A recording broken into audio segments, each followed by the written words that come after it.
घोड़ी से उतारा जा रहा है, बेटियों को अपमानित किया जा रहा है। मुख्यमंत्री कहते हैं हर चौराहे पे यमराज है। लखनऊ जैसी जगह पे घटनाएं हो रही है तो यमराज छुट्टी में है क्या मुख्यमंत्री जी के? कैसा मजाक बना के रख दिया। मैं आपसे गारंटी के तौर पे कहता हूँ, पत्रकार बहनें भी निकल के नहीं जा सकती 12:30 बजे या 12 बजे, ऐसा माहौल नहीं है लखनऊ में। इसलिए कानून व्यवस्था अच्छी होनी चाहिए, उसमें भी महिला सुरक्षा सरकार की प्रायोरिटी होनी चाहिए, जाति धर्म से ऊपर उठ के। और उसमें आरोपी चाहे वो कोई भी हो, कोई सी पार्टी को, सब पे सख्त कार्रवाई होनी चाहिए। हमारे यहाँ एक 10 साल की बच्ची के साथ छेड़खानी हुई सहारनपुर में, और आपने खबर देखी होगी, पोस्को में मुकदमा दर्ज हुआ, लेकिन आरोपी के समर्थन में हजारों लोग एसएसपी के आवास पे चले गए, एसएसपी कार्यालय पे, और नारे लगा रहे हैं एक संगठन के खिलाफ। सच ये है, वो एक संगठन के खिलाफ नहीं, वो न्याय के खिलाफ नारे लगा रहे हैं। उनको क्या कानून व्यवस्था भरोसा नहीं है? क्या पुलिस झूठे मुकदमे लिख रही है? क्या उनको उत्तर प्रदेश की पुलिस पर भरोसा नहीं है? लेकिन 10 साल की बच्ची के साथ अगर छेड़खानी हुई है, वो बच्ची चीख चीख के कह रही है, तो वो बाधा क्यों बन रहे हैं? ये जुल्म उत्तर प्रदेश में हो रहा।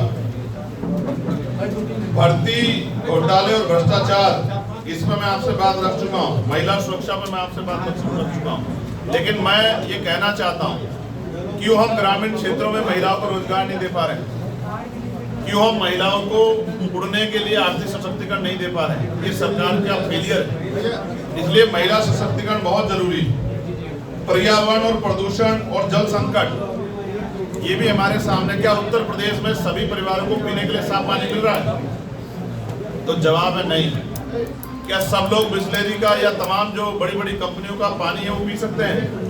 तो जवाब है नहीं। जिस प्रदेश में प्रति व्यक्ति आय इतनी कम हो, दूसरे प्रदेशों के अपेक्षा वहाँ किस तरह का जीवन लोग यापन कर रहे हैं, वो किससे छिपा हुआ नहीं। इसलिए इसके अतिरिक्त भी लगभग 32-33 ऐसे विषय हैं जिनको हमने अपने कैडर के द्वारा चिन्हित किया है और जिनको हम लोग जनता के बीच में लेके जाएंगे। और आप समझिए, बड़ी भयंकर गर्मी, लेकिन तमिलनाडु के रिजल्ट के बाद हमारे कार्यकर्ताओं में बड़ा उत्साह है। हमारे प्रदेश अध्यक्ष जी, प्रदेश महासचिव जी, हमारे राष्ट्रीय कमेटी के साथी, प्रदेश कमेटी के साथी, प्रदेश के पदाधिकारी, जिला मंडल के पदाधिकारी, विधानसभा सेक्टर बूथ के पदाधिकारी, भाईचारा कमेटी, मिशन 78, अधिवक्ता मोर्चा के साथी इंतजार कर रहे हैं कि यात्रा कब शुरू हो, वो अपना जोहर दिखा सकें, वो गांव-गांव जाके लोगों तक अपनी बात रख सकें, इस सरकार की खामियां बता सकें और देना चाहिए इस बात को रख सकें। मैं बहुत जिम्मेदारी से कह रहा हूँ, उत्तर प्रदेश जानता है, अभी प्रीपेड मीटर का इशू चल रहा था। किसकी वजह से प्रीपेड मीटर जो है उत्तर प्रदेश में हटे?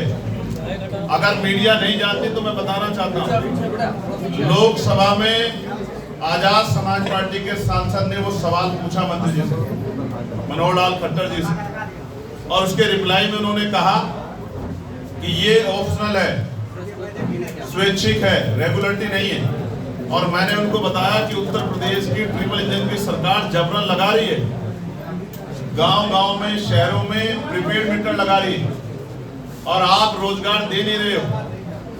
सरकार मनरेगा में 125 दिन का कानून लाई, बाकी 225 दिन क्या करेंगे लोग?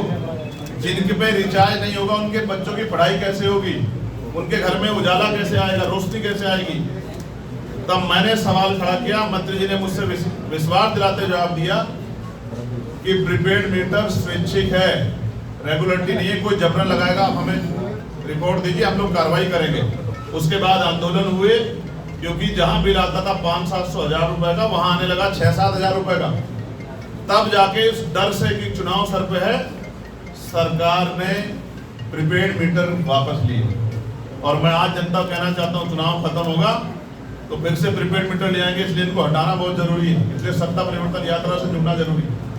मैं बहुत जिम्मेदारी से चीजें कह रहा हूँ। मैं आपको ये भी बता रहा हूँ, पेट्रोल डीजल चुनाव के समय याद नहीं थे, लेकिन मैं लगातार कह रहा था कि जैसे चुनाव खत्म होगा पेट्रोल डीजल बढ़ेंगे, उनके रेट बढ़ेंगे, बड़े रेट। उत्तर प्रदेश को बचाने के लिए जो सरकार जन विरोधी सरकार है उसको हटाना पड़ेगा। और आजाद समाज पार्टी महापुरुषों के विचारधारा रास्ते को आगे बढ़ाते हुए स्मार्ट शहर तो बने या नहीं बने, लेकिन गांव तक विकास पहुंचे। शहरों में सड़कें बड़ी हुई या नहीं हुई चौड़ी, लेकिन गांव की सड़कें अच्छी बन जाएं, गांव के विद्यालय, गांव के अस्पताल अच्छे बन जाएं, ग्रामीण क्षेत्रों में बिजली पानी की व्यवस्था हो जाए, रोजगार की व्यवस्था हो जाए। ये हम संकल्प समझते हैं, क्योंकि मैं मानता हूं 80% आबादी गांव में निवास करती है। गांव को मजबूत बनाना जरूरी, इसलिए बहुजन समाज का संकल्प है, आजाद समाज पार्टी विकल्प है, नौकरी दो या कुर्सी छोड़ो। हम नौजवानों के बीच में जाके पूछेंगे, सरकार से सवाल पूछो, नौकरी दो या कुर्सी छोड़ो। जैसे याद है ना मंडल कमीशन, काशीराम साहब ने क्या कहा था, मंडल कमीशन लागू करो वरना कुर्सी खाली करो। तो क्या तो कुर्सी छोड़ो या नौजवानों को रोजगार दो। युवा मांगे रोजगार, नहीं चाहिए भ्रष्टाचार। कब तक भ्रष्टाचार की भेंट चढ़ेंगे? संविधान बचाओ, सामाजिक न्याय दिलाओ, सत्ता परिवर्तन अब की बार बहुजन होगा हुक्मरान। पूरे प्रदेश में यात्रा जाएगी, पूरे प्रदेश के लोगों से अपील करेगी। हमारे कार्यकर्ता, हमारे नेता गांव-गांव, गली-गली जाके उत्साह के रूप में अगले 8 महीने इस उत्साह को मनाएंगे। और इस उत्साह को सरकार जानती है, क्योंकि 2024 में नहीं लड़े थे हम लोग पूरे उत्तर प्रदेश में। तो सरकार जानती है कि ग्रामीण क्षेत्रों में आजाद समाज पार्टी की पकड़ क्या है, इसलिए तो पंचायत चुनाव नहीं कराया। क्या दिक्कत थी पंचायत चुनाव ना कराने में? क्या सरकार को नहीं पता था कि राष्ट्र पिछड़ा आदर्श पिछड़ा वर्ग आयोग बनाना पड़ेगा? फिर क्या हुआ कि आप नहीं बना पाए? क्योंकि आप चुनाव कराना नहीं चाहते। आपको पता है चुनाव होगा, रिजल्ट आपके खिलाफ आएगा, तो फिर जनता के मन में संदेश बनेगा कि सरकार जाने वाली है। आप जबरन ब्लॉक प्रमुख, जिला पंचायत अध्यक्ष बनाने की कोशिश करोगे तो कड़ा विरोध होगा। विरोध से बचने के लिए आप इसको चुनाव के बाद ले जाएंगे, क्योंकि आपको लगता है कि आप पुनः शाम दाम दंड बेच छल कपट लगा के और कोई ऐसी योजना लाके कि महिलाओं को पैसे देने की, आप वोट को लूटने का, खरीदने का प्रयास करोगे और फिर सत्ता के आधार पर दमन करके चुनाव को लूटने का प्रयास करोगे। इसलिए आप चुनाव को पीछे ले जा रहे हो। लेकिन आजाद समाज पार्टी ये होने देगी, ना ही अस्थि कलश वहाँ से हटाने दिए जाएंगे, ना ही उत्तर प्रदेश के युवाओं को, किसानों को, बेरोजगारों को, नौजवानों को, महिलाओं को और कर्मचारियों को अपमानित होने दिया जाएगा। सबको साथ लेकर आजाद समाज पार्टी आगे बढ़ेगी, ऐसा मैं आपको विश्वास दिलाता हूँ। 4 जून व्यवस्था परिवर्तन दिवस, और व्यवस्था परिवर्तन दिवस से सत्ता परिवर्तन यात्रा बिजनौर शुरू होकर पूरे उत्तर प्रदेश में जाएगी। इन्हीं सब बातों के साथ मैं अपनी बात को खत्म करता हूँ। आपका कोई सवाल हो तो? सर, राजनाथ जी आज लखनऊ में है। सर, राजनाथ जी आज लखनऊ में है, उन्होंने इसलिए तो उनके सशक्तिकरण की बात चल रही है। जैसे महिलाओं को आपने दिया है, मैं तो अकेला ऐसा सांसद था जिसने डिमांड की कि 50% देना चाहिए। आधी आबादी को 33% क्यों? झगड़ा क्यों करा रहे हो? संख्या के आधार पर तो उनको आधी आबादी तो 50% दो। लेकिन सरकार के लोगों ने झूठ बोला है कि ये महिला आरक्षण बिल का विरोध किया विपक्ष ने। सच ये है कि हम परिसीमन बिल का विरोध कर रहे हैं। महिला आरक्षण बिल तो पास हो चुका है 33% 2023 में। मैं तो मांग कर रहा था कि 50% देना चाहिए। उनमें अति पिछड़ी जातियों को, पिछड़ी जातियों को, शेड्यूल कास्ट, शेड्यूल ट्राइब को, अन्य धार्मिक अल्पसंख्यक को, मुसलमान को, जैन को, सिख को, सबको, महिलाओं को देना चाहिए। लेकिन सरकार के लोगों ने झूठ बोला।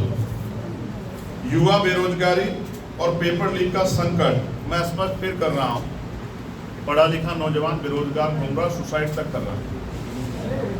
वो कैसे कैसे अपने माता पिता से कर्ज, उनके माता पिता लेके, जमीन बेच के, घर गिरवी रख के उनको पढ़ाते हैं। लेकिन नौकरी कहाँ है? रोजगार कहाँ है?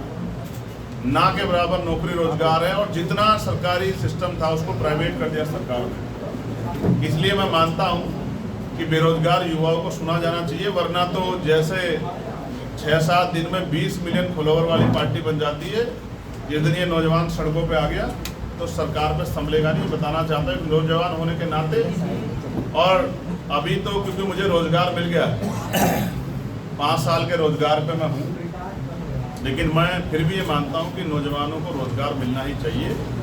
क्योंकि पढ़ाई लिखाई करा के उनके माँ बाप ने अपना सब कुछ दांव पे लगा दिया। उनकी बहनों के, बच्चों के, भाइयों के, माता पिता के सपने उनसे जुड़े रहे। इसके साथ साथ पुरानी पेंशन योजना ओपीएस को बहाल किया जाए। जब ये सरकार सत्ता में नहीं थी तो ये कहती थी कि हम ओपीएस लेके आएंगे और मंडल कमीशन की सिफारिशें भी लागू करेंगे।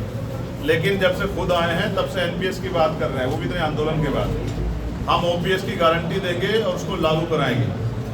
किसानों को उनकी फसलों का नुकसान होने पर और जो छुट्टा पशु हैं उनके द्वारा जिस तरह का जो है हमला उनकी फसलों पे हो रहा है, इन दोनों पे सशक्त कानून बने और किसानों को एमएसपी की गारंटी मिले उनकी हर फसल पे, इसकी व्यवस्था हम लोग करेंगे।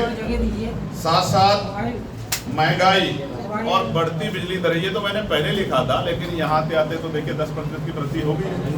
एक तरफ महंगाई की मार वैश्विक स्तर पर जो चल रहा है, सरकार ने चुनाव लड़ा, आज पेट्रोल डीजल के प्राइस में 10-8 रुपए की वृद्धि होगी। जेब किसकी कट रही है? जनता की या मंत्रियों की? जनता की। तो हम जनता के नुमाइंदे हैं, जनता के हितों की रक्षा के लिए मैं बहुत जिम्मेदार से कह रहा हूं कि महंगाई पे लगाम लगानी चाहिए और बिजली दरें कम करनी चाहिए। शिक्षण संस्थानों में पारदर्शिता और जो आरक्षण से लेके उनके अधिकार है उनका सर्जन होना बहुत आवश्यक है। कितना बैकलॉग भारी अभी जो है खाली पड़ा हुआ, सरकार क्यों नहीं बैकलॉग कर रही है?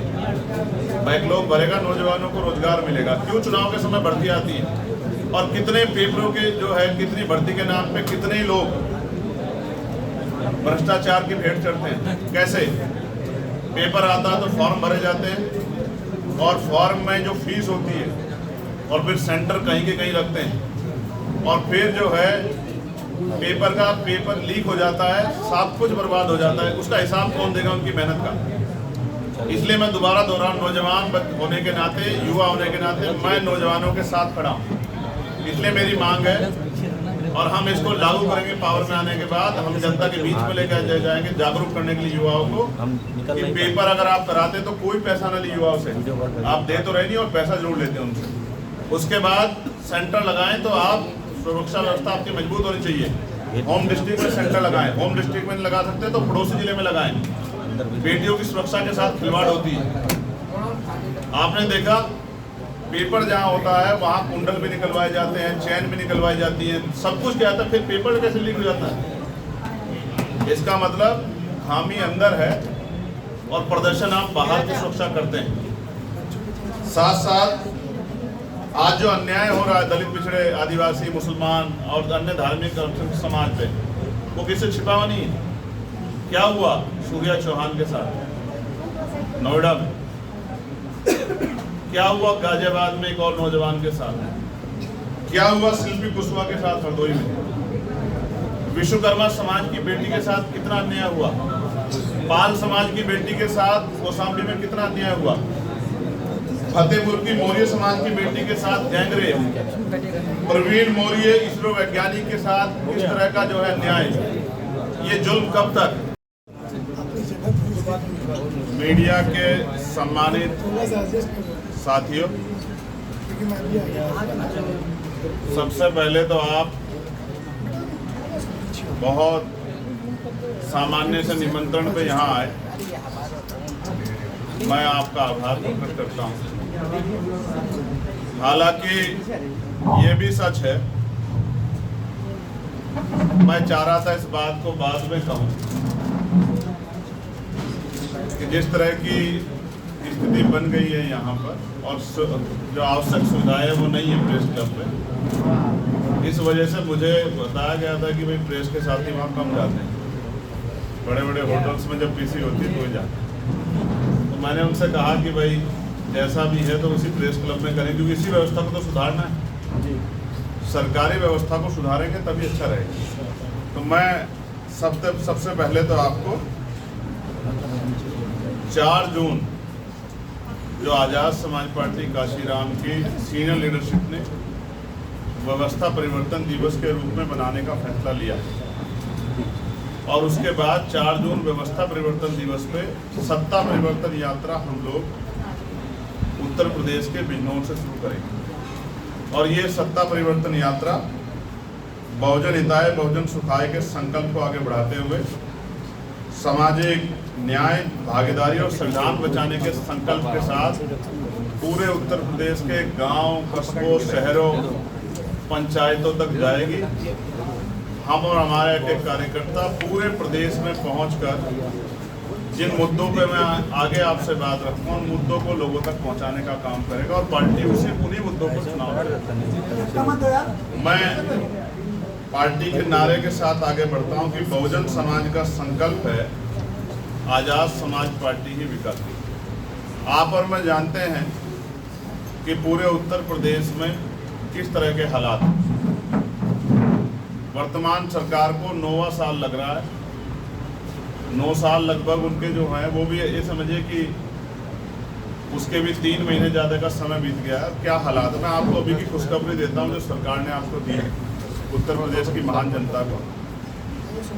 10% की बिजली के बिल में बढ़ोतरी की। अभी अभी आते आते मैंने देखा। आप सबको बधाई। उत्तर प्रदेश सरकार ने आपको तोहफा दिया है पूरे प्रदेश की जनता को 10% बिजली के रेट में बढ़ोतरी का, और वो भी तब जब बिजली कटौती चरम पर है और लोग रात रात भर जाके किसी तरह से समय पास कर रहे हैं। ऐसे समय में बिजली कटौती की मार और ये 10% अतिरिक्त भार लोगों की जेब काटने का बड़ा अच्छा इंतजाम किया। इसके लिए मुख्यमंत्री जी का धन्यवाद। 4 जून, क्योंकि 4 जून इसलिए महत्वपूर्ण है, पिछले लोकसभा का जब रिजल्ट आया 2024 का, तो 4 जून को ही आजाद समाज पार्टी काशीराम का पहला संसदीय सदस्य नगीना से जीता। पार्टी ने यह फैसला लिया है कि इस दिन को हम लोग उत्सव की तरह मनाएंगे और पूरे प्रदेश और देश में जहाँ जहाँ हमारे दुनिया में भी जहाँ हमारे आंदोलन जुड़े हुए लोग रहते हैं वो सब लोग इसको उत्सव के रूप में स्वीकार करेंगे और अपने परिवार के साथ खूब मिठाई और तमाम तरह के जो है संकल्पों के जो आगे बढ़ने के लिए जरूरी उन संकल्पों के साथ इस कारवा को आगे बढ़ाने के लिए 2027 की तैयारियों में कमर कसेंगे। पार्टी का ये मानना है कि ये केवल एक राजनीतिक यात्रा नहीं है जो सत्ता परिवर्तन यात्रा हम लोग शुरू कर रहे हैं। वो संविधान बचाने के लिए, सामाजिक न्याय स्थापित करने के लिए, बहुजन समाज की भागीदारी सुनिश्चित करने के लिए, दलित, पिछड़े, आदिवासी, मुसलमान, सिख, ईसाई, बौद्ध, किसान, मजदूर, युवा, महिला एवं वंचित वर्गों को एकजुट करने के उद्देश्य से ये यात्रा हम लोग शुरू कर रहे हैं। और जैसा मैंने आपको बताया, बहुजन समाज का संकल्प है, आजाद समाज पार्टी विकल्प है। सत्ता परिवर्तन अब की बार बहुजन समाज होगा हुक्मरान। इस संदेश के साथ ये यात्रा आगे बढ़ेगी जो तमाम पहलुओं को छुएगी, चाहे वो बेरोजगारी हो, चाहे वो भेदभाव हो, चाहे उपेक्षा हो, चाहे राजनीतिक हिस्सेदारी हो, सारे पहलुओं को ये यात्रा छुएगी।